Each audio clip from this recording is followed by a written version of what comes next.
युद्ध शुरू होते ही सबसे पहले बम नहीं गिरते। सबसे पहले इंश्योरेंस महंगा होता है।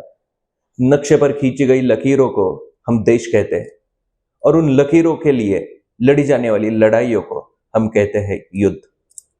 लेकिन सच्चाई यह है कि आधुनिक दुनिया में युद्ध जमीन के लिए कम और अर्थव्यवस्था के लिए ज्यादा लड़े जाते हैं।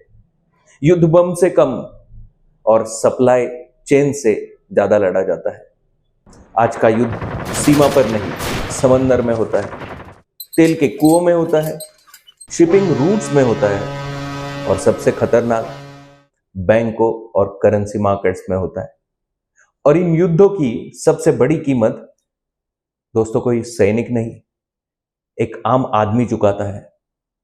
और वो कैसे, ये आज हम इस वीडियो के अंदर देखने वाले हैं।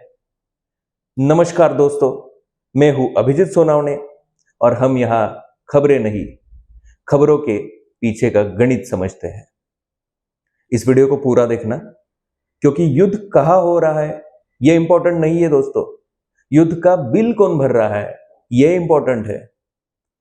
और इस वीडियो के अंत तक आपको समझ आ जाएगा कि हर युद्ध के बाद महंगाई क्यों बढ़ती है और ईएमआई क्यों बढ़ती है।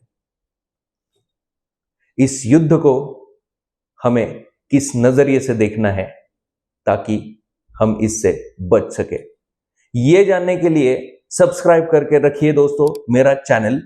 और चलिए वीडियो को शुरुआत करते हैं। अगर आप 50 साल पहले के युद्ध को देखें तो युद्ध का मतलब होता था दो देशों की सेना, सीमा, टैंक और गोलियां। लेकिन आज का युद्ध अलग है दोस्तों। आज युद्ध सिर्फ सीमा पर नहीं होता, आज युद्ध शिपिंग रूट्स में होता है, आज युद्ध ऑयल फील्ड्स में होता है, करेंसी मार्केट्स में होता है और बैंक्स में होता है। और जब युद्ध शुरू होता है तो सबसे पहले जहाज रुकते हैं। जब जहाज रुकते हैं तो तेल रुक जाता है। जब तेल रुकता है तो फैक्ट्रियां रुकती है। जब फैक्ट्री रुकती है तो इकोनॉमी रुकती है। और जब इकोनॉमी रुकती है दोस्तों तो महंगाई शुरू हो जाती है। इसलिए युद्ध बंद होने का मतलब यह नहीं कि असर बंद हो गया। युद्ध बंद होने के बाद भी इकोनॉमी कई महीनों तक युद्ध लड़ती रहती है। और सबसे खतरनाक बात यह है कि आज के युद्ध में मरने वालों में या बलिदान होने वालों में सिर्फ सैनिक नहीं होते दोस्तों, इकोनॉमी भी मरती है। जब युद्ध शुरू होता है तो हमें लगता है कि वो युद्ध हमसे बहुत दूर हो रहा है, लेकिन कुछ महीनों बाद वही युद्ध हमारे घर तक पहुंच जाता है। पेट्रोल के दाम में, गैस सिलेंडर में, खाने के दाम में और ईएमआई में। युद्ध वहां शुरू होता है लेकिन खत मिडिल क्लास की जेब में होता है। आधुनिक दुनिया की सबसे इंपॉर्टेंट चीज क्या है? सोना, डॉलर या टेक्नोलॉजी? नहीं, वो है ऑयल। तेल मॉडर्न इकोनॉमी का खून है दोस्तों। तेल से ट्रांसपोर्ट चलता है, शिप्स चलते हैं, प्लेन्स उड़ते हैं, फैक्ट्रियां चलती है, फूड सप्लाई पहुंचती है। मतलब अगर तेल महंगा हुआ तो सब कुछ महंगा होगा। और यही से युद्ध का असली असर शुरू होता है। भारत अपनी जरूरतों का लगभग 80 से 85% तेल बाहर से खरीदता है। मतलब अगर दुनिया में कहीं भी तेल महंगा हुआ तो भारत में महंगाई होगी, ये लगभग तय है दोस्तों। लेकिन तेल महंगा होता कैसे है? यह एक हिडन चेन है। वॉर जब शुरू होता है तो रिस्क बढ़ती है, रिस्क बढ़ती है तो इंश्योरेंस प्रीमियम्स बढ़ते हैं, उससे शिपिंग की कॉस्ट बढ़ जाती है, शिपिंग की कॉस्ट बढ़ गई तो ऑयल की कीमत बढ़ जाती है और उससे इन्फ्लेशन आता है दोस्तों। युद्ध के समय सबसे पहले क्या महंगा होता है? तेल नहीं, सबसे पहले शिपिंग महंगा होता है। क्यों? क्योंकि वॉर जोन में जहाज भेजना रिस्की हो जाता है, रिस्क बढ़ता है, इंश्योरेंस महंगा होता है, रूट्स बदलते हैं, टाइम बढ़ता है और टाइम बढ़ता है तो फ्यूल बढ़ता है, फ्यूल बढ़ता है तो शिपिंग महंगा होता है और शिपिंग महंगा मतलब जो भी चीज हमारे देश में बाहर से आएगी वो महंगी होगी। और भारत इंपोर्ट डिपेंडेंट है दोस्तों, मतलब अंत में महंगाई उसका परिणाम परिणाम के तौर पर आ जाएगी। इसका मतलब क्या है कि आज का युद्ध बम से कम और सप्लाई चेन से ज्यादा लड़ा जा रहा है। अगर आपको लगता है कि ये सब सिर्फ एक थियरी है, तो अभी जो दुनिया में हो रहा है वो देखिए। सबसे पहले शिपिंग को देखिए। स्ट्रेट ऑफ हॉर्मुज, जहां से दुनिया का लगभग 20% तेल गुजरता है, वह युद्ध के कारण शिपिंग ट्रैफिक लगभग रुक गया था। कई जहाजें वापस मुड़ गई, कई बंदरगाहों पर खड़ी रही और कई शिपिंग कंपनीज ने उस रूट पर जाना ही बंद कर दिया। कुछ जहाजों पर तो हमले भी हुए हैं, जिसके बाद इंश्योरेंस प्रीमियम कई गुना बढ़ गया है दोस्तों। और बहुत से शिप ओनर्स ने कहा कि इस रूट पर जाना इकोनॉमिकली पॉसिबल नहीं है अभी। यानी तेल की कमी से पहले शिपिंग की कमी शुरू हो गई है। युद्ध शुरू होने के बाद ऑयल प्राइस बहुत तेजी से बढ़ा है दोस्तों। ब्रेंट क्रूड ऑयल 100 से $120 प्रति बैरल तक पहुंच चुका है, जो पिछले कई सालों में सबसे तेज बढ़ोतरी में से एक है दोस्तों। और जब ऑयल प्राइस बढ़ता है तो उसका असर सिर्फ पेट्रोल पर नहीं होता, ट्रांसपोर्ट महंगा हो जाता है, फर्टिलाइजर, फूड, इलेक्ट्रिसिटी, मैन्युफैक्चरिंग महंगा हो जाता है, मतलब पूरी इकोनॉमी महंगी हो जाती है। द गार्डियन के अनुसार शिपिंग रूट्स बंद होने और एयर रूट्स महंगे होने के कारण कई देशों में दवाइयों की सप्लाई पर भी असर पड़ना शुरू हो गया है दोस्तों। एक्सपर्ट्स ने वार्निंग दी है कि अगर सिचुएशन ऐसे ही चलती रही तो मेडिसिन शॉर्टेज भी हो सकता है। मतलब युद्ध सिर्फ पेट्रोल महंगा नहीं करता, दवाइयां भी महंगी कर सकता है। द टाइम्स ऑफ इंडिया ने बताया है, हॉर्मुज रूट रिस्की होने के बाद भारत ने रशिया से ऑयल खरीदना बढ़ा दिया है। और रिपोर्ट्स के अनुसार रशिया से इंडिया का ऑयल इंपोर्ट काफी तेजी से बढ़कर टोटल इंपोर्ट्स का लगभग 40% तक जा सकता है।